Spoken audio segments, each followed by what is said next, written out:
श्रमिक अगर किसी फैक्ट्री में है तो वो अपना अधिकारों का बात नहीं कर सकते। ये गैर जिम्मेदारी है और सरकार ये जो कर रही है ये इलीगल भी है, क्योंकि श्रमिक अगर कहीं सोच रहे हैं कि ऐसा काला कानून लाके आप जो मजदूर है उनका हक छीन सकते हो, तो ऐसे नहीं होने वाला है। किसानों के साथ हम लोगों ने देखा 2020 मजदूर उतरते हैं सड़क पे तो सरकार को बहुत दिक्कत होने लग जाती है।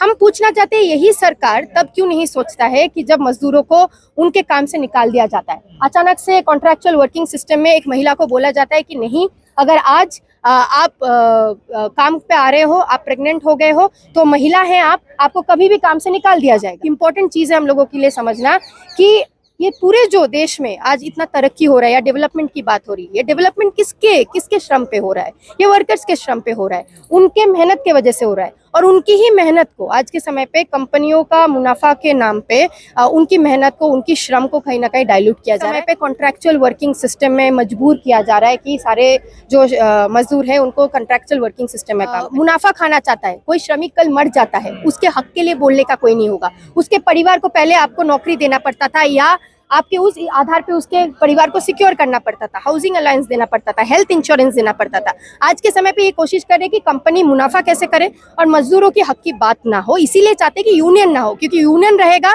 तो श्रमिकों की हक की बात होगी, यूनियन रहेगा तो श्रमिक का जो हक का बात है वो और जगह तक पहुंचेगा, और ये नहीं चाहते। ये तमाम सारे जहाँ पे मजदूर काम कर रहे हैं, डाइल्यूशन और लेबर कोड्स हो रहे हैं। हम देख पा रहे हैं कि बार बार बहुत सारी कंपनियां जो मल्टीनेशनल कंपनीज है वो किस तरीके से इस बात को सुनिश्चित करना चाह रहे हैं कि 8 घंटे से ऊपर काम होगा और 8 घंटे से ऊपर काम करना पड़ेगा, चाहे मजदूरी के लिए आपको वेज मिले या ना मिले। हमने देखा है नारायण मूर्ति से लेके तमाम सारे जो मल्टीनेशनल कंपनीज के हेड्स हैं वो किस तरीके से इस देश के अंदर जो मजदूर हैं या दुनिया भर में मजदूर हैं उनकी जो अधिकारों की है उनकी बात नहीं हो रही है। अब आज जो हड़ताल है तमाम सारे मतलब जो श्रमजीवी लोग हैं, जो मजदूर हैं, वो इस बात के लिए हड़ताल कर रहे हैं कि उनकी जो अधिकारों की बात है वो बात नहीं हो रहा है। उनके श्रम के आधार पे जो मुनाफा कंपनी खा रहे हैं या सरकारें हैं वो सरकार बात नहीं कर रहा है। एक तरीके का मुनाफाखोरी चल रहा है कंपनियों का, जो मालिक बैठे हुए हैं वो मुनाफा कर रहे हैं उनके श्रम के नाम पे, और इसी बात पे स्ट्राइक हो रहा है जिसमें हम लोग भी सॉलिडारिटी में हैं। क्योंकि आज ऐसी हालत है देश के अंदर, अगर हम सैमसंग वर्कर्स की स्ट्राइक तमिलनाडु के अंदर देखते हैं तो वो इसी बात की बात कर रहे थे कि यूनियन होना चाहिए। हम अपनी यूनिवर्सिटीज में, कैंपसेस में, समाज के अंदर किसी भी जगह में जा रहे हैं तो हम देख रहे हैं कि मजदूरों के पास अधिकार बहुत कम होते जा रहे हैं। जो नए कानून बनाए हैं सरकार ने, जो 29 कानूनों को तब्दील 4 कानूनों में किया है, इसमें क्या दिक्कत है आप लोगों को? दिक्कत एक तो है कि जो वर्कर्स है, पहले तो उनकी जो अधिकार है उनको डाइल्यूट करने की बात कर रहे हैं कि आप यूनियन नहीं, आप यूनियन का पार्ट नहीं हो सकते हैं, आप यूनियनाइज नहीं कर सकते, ऑर्गेनाइज नहीं कर सकते, संगठित नहीं हो सकते, और संगठित होकर अपना ही दिक्कतों की बात नहीं कर सकते हैं। एक और इम्पोर्टेंट चीज़ जो है कि 8 घंटे की बात जो सारी यूनियंस मिलके, वर्कर्स मिलके, मजदूर मिलके अधिकार बनाया था इस देश के अंदर, उसकी बात नहीं होगी। अब 8 घंटे की अधिक आपको काम करना पड़ेगा, और ये डाइल्यूशन हो रहा है। प्राइवेट जो कंपनियां हैं हम देख पा रहे हैं, गिग इकोनॉमी है, खास करके जो ओला, उबर और तमाम सारे ऐसे गिग इकोनॉमी है, सिर्फ इन दोनों की बात नहीं है। तमाम सारे डिजिटल प्लेटफॉर्म्स पे आधार पे जो वर्कर्स काम करते हैं, महिलाएं जो काम करते हैं, उनको देखा जा रहा है कि उनको कभी भी काम से निकाल दिया जा रहा है। एक और चीज है, जो बेनिफिट इंश्योरेंसेस मिलता था पहले, जो सरकारी कंपनीज में मिलते थे या आपकी परमानेंट नौकरी में मिलता था, आपको इस समय पे कॉन्ट्रैक्चुअल वर्किंग सिस्टम में मजबूर किया जा रहा है कि सारे जो मजदूर हैं उनको कॉन्ट्रैक्चुअल वर्किंग सिस्टम में काम करेगा। इसका मतलब क्या है कि आप एक कॉन्ट्रैक्ट कंपनी के साथ साइन कर रहे हैं, जहाँ पे आप आज जॉब कर रहे हैं लेकिन आपकी जो फ्यूचर है वो सिक्योर नहीं है। ना आपको हाउसिंग अलायंस मिल रहा है, ना आपको हेल्थ इंश्योरेंस मिल रहा है, ना आपको हाउसिंग इंश्योरेंस मिल रहा है। ऐसे करके पूरे देश भर में और पूरे दुनिया भर में ऐसा एक सस्ता लेबर क्रिएट करने का कहीं ना कहीं कोशिश किया जा रहा है। और ये बहुत इम्पोर्टेंट चीज़ है हम लोगों के लिए समझना कि ये पूरे जो देश में आज इतना तरक्की हो रहा है या डेवलपमेंट की बात हो रही है, ये डेवलपमेंट किसके श्रम पे हो रहा है? ये वर्कर्स के श्रम पे हो रहा है, उनके मेहनत के वजह से हो रहा है। और उनकी ही मेहनत को आज के समय पे कंपनियों का मुनाफा के नाम पे उनकी मेहनत को, उनकी श्रम को कहीं ना कहीं डाइल्यूट किया जा रहा है। इसी के खिलाफ ये स्ट्राइक है, उनके अधिकारों के लिए स्ट्राइक है। तो ये लेबर कोड में जो डाइल्यूशन हो रहा है इसके खिलाफ हम खड़े हैं। हमारा मानना है जो श्रमिक है, जो मजदूर हैं, जिनके बलबूते पे इस देश में आज तरक्की होती है, डेवलपमेंट होता है, जिनके चलते हमारे देश का ये कोना कोना सचता है। ये दिल्ली जैसे शहर में आज हम जहाँ खड़े हैं, कुछ किलोमीटर दूर सीपी है, या तमाम सारे सुंदर जगह, ये मजदूरों के वजह से, उनके श्रम के वजह से कि हम इन शहरों में रह पाते हैं।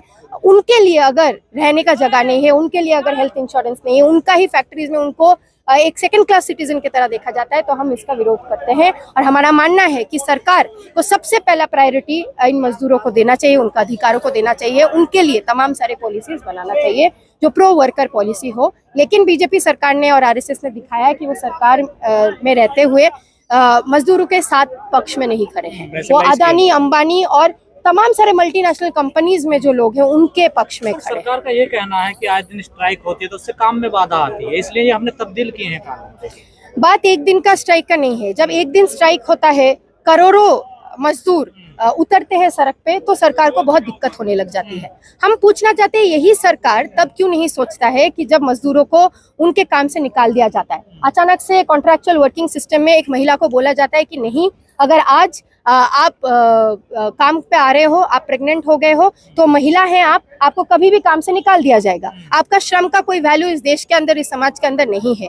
हम देख पा रहे हैं बहुत सारे ऐसे लेबरर्स हैं जो माइग्रेंट लेबरर्स हैं, जो माइग्रेंट वर्कर्स हैं, हमारे शहरों में काम करने आते हैं, गाँव से अपना जगह जमीन छोड़ के काम करने आते हैं, कभी भी उनको काम से निकाल दिया जाता है। और तब सरकार नहीं सोचती कि उनको निकालने की वजह से कितने दिक्कतें उनको हो रहा है। तो ये कोई बात नहीं है कि स्ट्राइक नहीं होना चाहिए, स्ट्राइक की वजह से काम हैम्पर होता है। अगर सरकार ये बात समझ रहा है कि क्या काम हैम्पर होता है, तो सरकार को ये भी समझना चाहिए कि आज अगर हमारा देश तरक्की कर पा रहा है तो उनके श्रम की वजह से, तो वो कल काम पूरा करना बंद कर देंगे तो ये मतलब इस देश में कुछ भी तरक्की नहीं हो पाएगा। तो इससे बेहतर है कि जो श्रम कोड ये लाके हमारे जो वर्कर्स है, मजदूर हैं, उनका जो हक छीनने की बात करें वो बंद करें।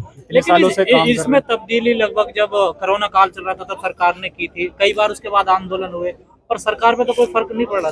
देखिए आंदोलन करना जरूरी है, स्ट्राइक करना जरूरी है, ये बात भी सरकार के कान तक पहुंचाना जरूरी है कि अगर आप सोच रहे हैं कि ऐसा काला कानून लाके आप जो मजदूर है उनका हक छीन सकते हो, तो ऐसे नहीं होने वाला है। किसानों के साथ हम लोगों ने देखा 2020-21 के जो समय था, कोविड का दौर था, उस समय पे एक कानून, मतलब बहुत सारे कानून लाए गए जहां से खेती को खत्म करने की बात की जा रही थी, एमएसपी ना देने की बात की जा रही थी। लेकिन संगठित आंदोलन ने ही ये रास्ता दिखाया कि अगर सब कोई संगठित है तो उनके हक की बात हो सकती है। उसी तरीके से आज के समय पे मजदूर यही बात कर रहे हैं कि वो लोग संगठित होकर पूरे देश भर में अपना आवाज उठा रहे हैं, और ये आवाज सरकार तक पहुंच रही, तभी सरकार की ये सारे बातें आ रही है कि स्ट्राइक नहीं होना चाहिए, उससे नुकसान वगैरह होता है। तो ये बेहतर होगा सरकार के लिए कि वो श्रमिक के जो यूनियन उनके हक की बात कर रहे हैं, उनका बात सुने और उस आधार पे पॉलिसीज बनाए, जिससे हमारे देश के अंदर, समाज के अंदर जो श्रमिक है उनको बेहतरी से काम करने का मौका मिले। लेकिन किसान कानून जब आए वो तो वापस हो गए, तभी ये कानून में तब्दीली हुई थी, लेकिन इसके लिए इतना बड़ा आंदोलन क्यों नहीं हो पाया जितना किसान आंदोलन हुआ किसानों के लिए? आज अगर हम देखें तो दादरी की बात है, एक सीमेंट का फैक्ट्री है जहाँ पे अदानी अंबानी सीमेंट अंबानी का प्लांट है, अगर मैं गलत नहीं हूँ, वहाँ पे पूरा स्ट्राइक हुआ है। और ऐसा नहीं है कि वर्कर्स नहीं समझ रहे, मजदूर नहीं समझ रहे, बहुत बार आप सही बोल रहे हैं कि बात हो रही है, उतना बड़ा आंदोलन नहीं लिख रहा है, लेकिन आज का स्ट्राइक बहुत सक्सेसफुली इम्प्लीमेंट हुआ है। और आने वाले समय में श्रमिक संगठन संगठित होकर इसको इम्प्लीमेंट भी करवाने की कोशिश कर रहे हैं कि अच्छे से स्ट्राइक होगा तो सरकार भी बात करने में मजबूर होंगे। तो मुझे लगता है कि ये आंदोलन चलना पड़ेगा, ये 1 या 2 दिन का बात नहीं है, ये लोकलाइज डिसेंट्रलाइज तरीके से भी, नेशनली भी एक साथ लड़ाई लड़नी पड़ेगी। पर इस नए जो कानून है, इसमें जो यूनियन है उसकी भी कोई वैल्यू नहीं छोड़ी है सरकार ने। आखिर यूनियन से क्यों डर रही है सरकार? क्योंकि जनता और मजदूर संगठित होंगे। हम सैमसंग का उदाहरण इसलिए ले रहे थे कि वहाँ पे भी यही बात हो जा रही थी कि साउथ कोरियन कंपनी है, आप वहाँ पे यूनियन फॉर्म नहीं कर सकते, आपका क्लॉजेज में लिखा था। लेकिन वहाँ पे श्रमिकों ने, मजदूरों ने जो काम करते हैं सैमसंग के फैक्ट्री में, उन्होंने दिखाया कंपनी में कि हम यूनियन फॉर्म करेंगे, यूनियन फॉर्म करना हमारा अधिकार है, राइट टू ऑर्गेनाइज हमारा अधिकार है। और सैमसंग के वर्कर्स ने ये दिखाया करके आफ्टर, मतलब मुझे लगता है 2-3 महीने का बहुत लंबी लड़ाई चली, उससे पहले भी काफी लड़ाई चलने के बाद वहाँ पे सरकार को रिकॉग्नाइज करना पड़ा उनका यूनियन का। तो इसी तरीके से मुझे नहीं लगता सरकार ऊपर से आज बोल सकता है कि श्रमिक अगर किसी फैक्ट्री में है तो वो अपना अधिकारों का बात नहीं कर सकते। ये गैर जिम्मेदारी है और सरकार ये जो कर रही है इलीगल भी है, क्योंकि श्रमिक अगर कहीं पे है कहीं पे भी कोई भी कम्युनिटी है उनका अपना यूनियन होना चाहिए। उद्योगपतियों के दबाव में क्या गया सब कुछ? एकदम, कि कुछ भी कल अगर कंपनी मुनाफा खाना चाहता है, कोई श्रमिक कल मर जाता है, उसके हक के लिए बोलने का कोई नहीं होगा। उसके परिवार को पहले आपको नौकरी देना पड़ता था या आपके उस आधार पे उसके परिवार को सिक्योर करना पड़ता था, हाउसिंग अलायंस देना पड़ता था, हेल्थ इंश्योरेंस देना पड़ता था। आज के समय पे ये कोशिश कर रहे कि कंपनी मुनाफा कैसे करे और मजदूरों की हक की बात ना हो, इसीलिए चाहते कि यूनियन ना हो, क्योंकि यूनियन रहेगा तो श्रमिकों की हक की बात होगी, यूनियन रहेगा तो श्रमिक का जो हक का बात है वो और जगह तक पहुंचेगा, और ये नहीं चाहते ये।